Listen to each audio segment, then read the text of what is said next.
All right, hello, welcome to MAE 30A Homework 2 Problem 1 review. So this problem has to do with a rectangular plate supported by 3 cables, as we can see in the figure below. With this problem, there's 2 main steps we need to do. So first, the problem asks us to draw a free body diagram needed to determine the weight of the rectangular plate, and then we know that the cable is in tension with at AC with a tension of 84 newtons, and then using that information and this diagram, we need to determine the weight of the plate. So our 2 goals are to draw a free body diagram in order to determine the weight of the plate. So before we start doing anything, we should ask ourselves a few questions about this problem in order to get a better understanding and develop a plan of what we should do. So the first thing we're going to do is determine if this problem is or isn't in equilibrium. So while we look at this problem, we can determine that this object is stationary and there is no acceleration, which means yes, it's in equilibrium. This means that all the forces acting on this object are going to be balanced. So we can say the sum of forces equals 0. In addition to this, we need to determine about what point we want to analyze. So we need to pick the point where all the forces of interest are acting. So looking at this diagram here, we can determine that this is going to be at point A. This is because all 3 tension forces are acting at this point, as well as this reaction force pointing upwards at point A. With that in mind, we can start drawing our free body diagram. So when you're drawing your free body diagram, you should always draw your coordinate system. So I'm just going to retrace out on this diagram itself those 3 little, our x, y, and z axes. So we have our z-axis here, our x-axis here, and then our y-axis on the top of this. So now with those, we can start drawing our all the forces we know act at point A. So we first know that we have our 3 tension forces. So we have tension AB, we have tension AD, and we have tension AC. And then lastly, we have this reaction force upwards, so we're just going to call this P, so that's the weight of the plate. So now that we have all of these, we can start developing our equations for this. And then one thing I'm also going to do before we do this is it's important to add all these little dimensions on that they have included here. So to do that, essentially, we're just going to mark off that this is 250, that these are both 360, and so on and so forth. Just make sure you're noting all of these dimensions. And then with that, we can get our final free body diagram, which will look like this. So this one over here has all the information we need in order to start developing our equations in our plan to solve. So the first thing is looking at this free body diagram, all I have are my vectors, right? So there's nothing in Cartesian coordinates. I don't have x, y, z. So the first thing that will be helpful to us is to split this up. So although we don't know what these tensions, forces, magnitudes are, we can find the direction vectors for each of them because we have all of these. They give us all of this information included in the problem, and then we can find the direction vectors and their magnitudes. So first things first, we are going to find the direction vector AB. So for AB,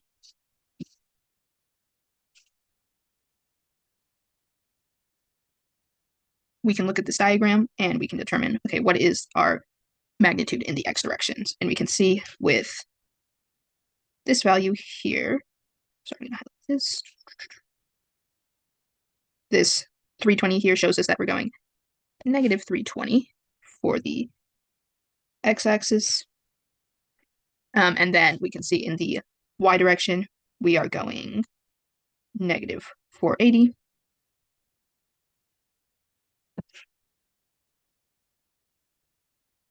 And then lastly, we can see what's happening in the z direction, which is that we are going a positive 360 degrees. And the reason we're going positive for that last one is because of how we oriented our z-axis. You can see z is pointing towards the screen here, as we can see. So positive z is over here, and we can see that our AB direction vector is also pointing in that direction. So lastly, we are going to add 360 in the k direction. Okay, so with that, we have our direction vector, and then what we can do is we can take the magnitudes of that as well. So what you can do is you can take the magnitude AB, and to get the magnitude, you take the square of each component and add them all together, and then take the square root of that whole thing. So what that looks like is x squared plus y squared plus z squared. Then you take the square root. So for us, what that would look like is negative 320 squared plus negative 480 squared plus 360 squared. And and then we would take the square root of that whole thing, and that would give us 680 millimeters. So this is the process we would use for all three of our setups. So really quickly, I'm just going to go through, write those all down, and then you guys can go back and double check to make sure that all three that I wrote down make sense. Okay, and then I just went back and wrote all three of those direction vectors down. So I'll zoom in a bit so you can see them better. But the idea is here that what we did is we can look at our free body diagram and then take each of these x, y, z directions and then use that to find each direction vector. And then using that direction vector, we can find the magnitude. So just to make that a little bit clearer, I'll just go through the direction vector for AC as well. So the direction vector for AC, if we look at tension AC here, we have our x, y, and z components. So once again, we can start off by finding what our x component is, and that's going to be this positive 450 because we're going in the positive x direction. And then we can look at our y component, and our direction vector AC is pointed downwards, so we know it is also going to be this negative 480.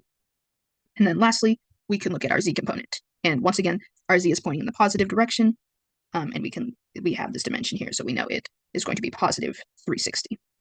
So with that in mind, we can put those into the direction vector, and then we can do x squared plus y squared plus z squared and take sum them all together and then take the square root to get the magnitude of those. Okay, so now that we have the direction vectors and magnitudes, we have to ask ourselves the question, what are these used for? So how does this help us solve this problem? So the next thing we can do is we can use these normalized direction vectors and magnitudes to find the tension AB, tension AC, and then tension A. So each of these forces right here, what they'll look like is to get the tension forces, the vectors of the tension forces, what we have to do is we have to multiply the magnitude of the tension force by our normalized direction vectors. And this is where the direction vectors and magnitudes come. So in general, the idea is that for any of them, so take tension AB, for example. So for the vector tension AB, we have the magnitude of AB times the normalized direction vector AB.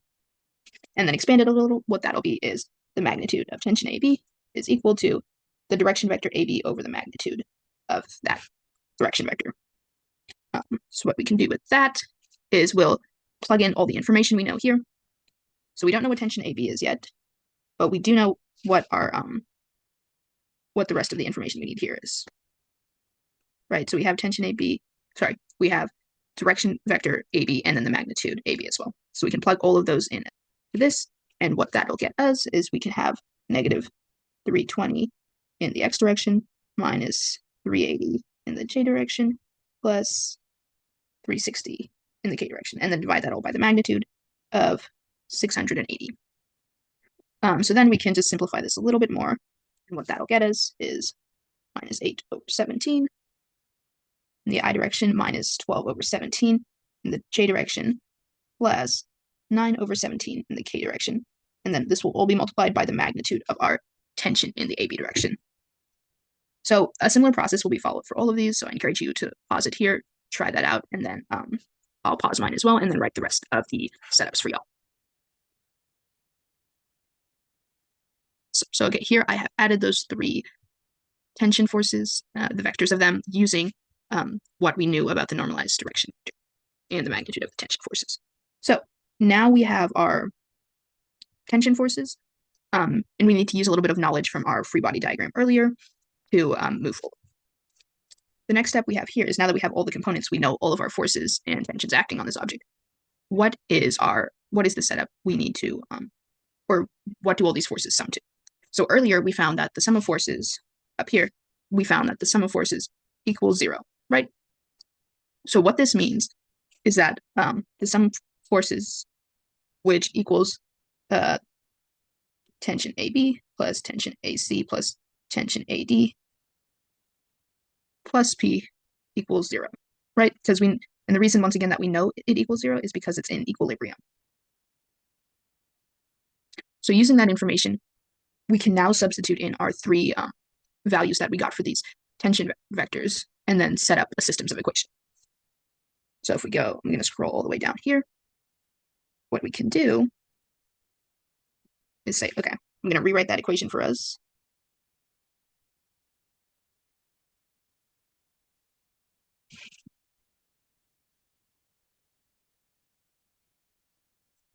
And then the next step that we have to do here is we have to split this up into components, right?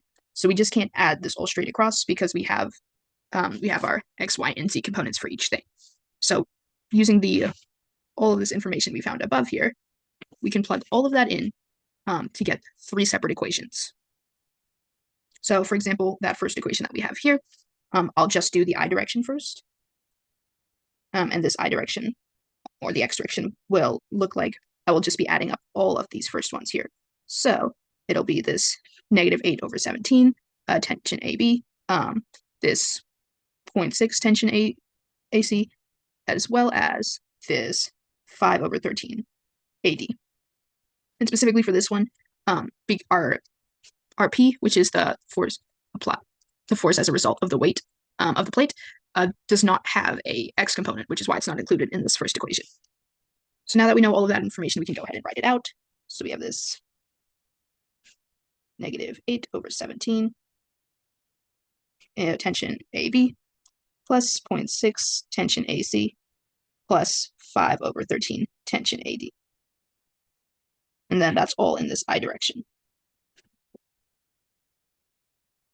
So now, once again, I'm going to pause it here, let you guys develop the other two equations, and then I'll have them all written out in a second. So take this time and think about it for a sec.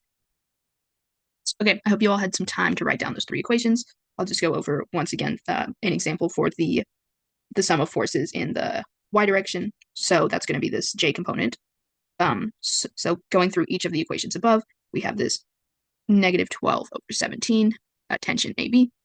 We have this -0.64 tension AC, and this -9.6/13 tension AD. And then one thing we also have to include in this one, which is really important, we don't forget, is the weight of the plate. So that's just going to be a P that we add that's pointing upwards based on our free body diagram above. So if I just go back up here, this P right here is pointing upwards and is in the y direction. So we have to make sure to include that and add that. So going back down here, what we have is we're just going to put those all together down here in this last row, second to last row. So we have -12/17 TAB minus 0.64 TAC minus 9.6/13 TAD plus P. And then similar process for this last problem. And now that we have all three of those, one thing we know is that because this problem is in equilibrium, each individual Cartesian direction also must equal 0. That means the sum of forces in the x direction equals 0, the sum of forces in the y direction equals 0, and then the sum of forces in the z direction equals 0. So each one of the three components in the second part here, so each, this equation, and this equation, all must equal 0. So this actually allows us to develop a system of equations. We can set each of these equal to 0. So if we look at the bottom of the screen here, we have this systems of equation, right? One thing that you may look at this at first is you go, okay, well, actually we have 4 unknowns and we only have 3 equations. And in order to solve any systems of equations, you need to have, for every unknown, you need another equation. So we need to rely on a little bit of information that the problem gave us. So one known that we got from the problem was that tension AC is equal to 84. So why this is helpful to us is that takes away one of our unknowns. So now we have 3 unknowns and 3 problems. So now what you can do is you can go through this and then solve the systems equation by plugging the equations into each other. And with that, we're able to determine what TAB, TAC, and then TAD are. Once you get all 3 of those, which are TAB equals, sorry, TAB equals this, equals TAB equals 544, TAC equals 60, and then TAD equals 572. So we found our 3 unknowns, and there was one last step, which we can see here at the bottom, is that we have to solve for the weight of the plate. So in order to do that, we have to use the one equation that we developed as part of our systems of equation that involves P, because that is what we're solving for. So in order to do that, what you'll do is you'll take this second equation here, and then rearrange it so that P is isolated. And you can see that's pretty much what we do at this bottom part right here. We plug in our knowns, and then we are able to solve for P and get our final answer.